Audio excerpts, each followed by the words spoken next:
আপনারা ইতিমধ্যে জেনেছেন যে ছাত্র আন্দোলনের পক্ষ থেকে ইনিশিয়ালি জুলাই প্রোক্লামেশনের একটা ঘোষণা এসেছিল বৈষম্য বিরোধী ছাত্র আন্দোলন এবং নাগরিক কমিটির পক্ষ থেকে কয়েক মাস আগে।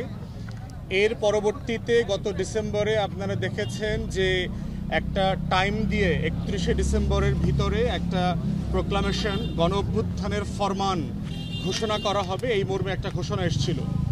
পরবর্তীতে আমরা দেখলাম যে এটা কি অন্তর্বর্তীকালীন সরকারের অথবা সরকারের না, এই জায়গাতে অন্তর্বর্তীকালীন সরকার এটাকে ওন করেছে এবং রাইটলি করেছেন এবং তারা বলেছেন সবার সাথে পরামর্শ করে তারা করবেন। এটার অংশ হিসেবে আমাদেরকে অন্তর্বর্তীকালীন সরকারের মাননীয় উপদেষ্টা মাহফুজ আলম একটা ড্রাফট পাঠিয়েছেন, ইংরেজিতে পাঠিয়েছিলেন একটা, এবং রিসেন্টলি একটা বাংলা ড্রাফট পাঠিয়েছেন যে এইখানে ঘোষণাপত্রে কি কি থাকতে পারে। এটার ব্যাপারে আমরা 2-3 দিন আগে আমাদেরকে পাঠিয়েছেন, সম্ভবত 2 দিন আগে, এবং আমরা আমাদের দলের পক্ষ থেকে একটা রিটেন পরামর্শ দিয়েছি তাকে যে এই বিষয়গুলো আলোচনাতে আসতে পারে। এর বাইরে হচ্ছে আমরা প্রথমত অন্তর্বর্তীকালীন সরকারকে সাধুবাদ জানাচ্ছি যে এইরকম একটা ঐতিহাসিক দলিল তৈরি করবার ক্ষেত্রে তারা যে এই দায়িত্বটা নিয়েছেন। আজকের আলোচনার সারমর্ম হচ্ছে এবি পার্টির পক্ষ থেকে আমরা বলেছি যে শব্দে শব্দে সব কিছু আমাদের সব দলের একমত হওয়াটা কঠিন এবং প্রয়োজনও নাই। আমাদের যেটা একমত হওয়া দরকার এটা হচ্ছে প্রক্রিয়াটা একমত হওয়া দরকার, যে কোন প্রসেস ফলো করে এই ঘোষণাপত্রটা অথবা এই গণ অভ্যুত্থানের ফরমান লিখিত হবে এবং সকল দল এটাকে সম্মতির ভিত্তিতে অ্যাকসেপ্ট করবে, অ্যাডপ্ট করে নেবে আমাদের স্বাধীনতার ঘোষণাপত্রের মতো। সেক্ষেত্রে বিভিন্ন রাজনৈতিক দলের পক্ষ থেকে পরামর্শ এসছে যে সংবিধান সংস্কার কমিশনকে দায়িত্বটা দেয়া যায় কিনা, অথবা এই রকম অন্য কোনো কমিটি অথবা কমিশনকে দায়িত্ব দেয়া যায় কিনা যারা সকল রাজনৈতিক দলের সাথে পরামর্শ করে তাদের ফিডব্যাক নিয়ে মূল্যায়ন নিয়ে একটা ঘোষণাপত্র, একটা ফরমান সরকারের পক্ষ থেকে ফরমালি জানাবেন জাতির উদ্দেশ্যে যে জুলাই আগস্টে এই ফ্যাসিবাদ বিরোধী আন্দোলনের আকাঙ্ক্ষাটা কী ছিল। এবং উপদেষ্টা মণ্ডলীর অনেকের সাথে আমাদের কথা বলে মনে হয়েছে তারা এই রাজনৈতিক দলগুলোর যে পরামর্শ এটাকে খুব যৌক্তিক মনে করেন। আমাদের পক্ষ থেকে আমরা আরেকটা কথা বলেছি, সেটা হচ্ছে এইটা সাইজে ছোট হওয়া দরকার, এটার কাঠামোটা আমাদের সবার একমত হওয়া দরকার, কারণ বড় ডকুমেন্টে দ্বিমতের সুযোগ বেশি আসবে। হিস্টোরিক্যালি আমরা অনেকগুলো এক্সাম্পল দিয়েছি, মেঘনা কার্টা থেকে শুরু করে স্বাধীনতার ঘোষণাপত্র এবং অন্যান্য যে হিস্টোরিক্যাল ডকুমেন্ট আছে সেটার মোতাবেক করে এটাকে ছোট করা দরকার।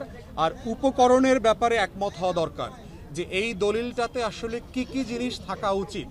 শব্দে, বাক্যে, ভাষায়, প্যারাগ্রাফের পার্থক্যর ঊর্ধ্বে উঠে রাজনৈতিক দল আকারে আমরা বোধ করছি আমাদের দায় হচ্ছে উপকরণের ব্যাপারে একমত হওয়া।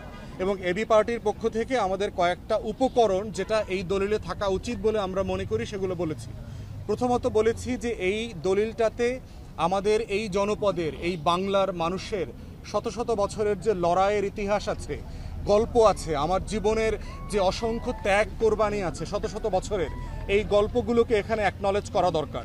সেটা আপনি 1757 পলাশী থেকে শুরু করেন, অথবা ব্রিটিশ বিরোধী আজাদির আন্দোলন থেকে শুরু করেন, ঢাকা বিশ্ববিদ্যালয় প্রতিষ্ঠা, পাকিস্তান রাষ্ট্র বানানো, 71-এর মুক্তির লড়াই, তারপরে 90, 2024, এই সবগুলো ঐতিহাসিক উপকরণকে এই দলিলের ভিতরে ইনক্লুড করা দরকার কোনো না কোনো ফর্মে।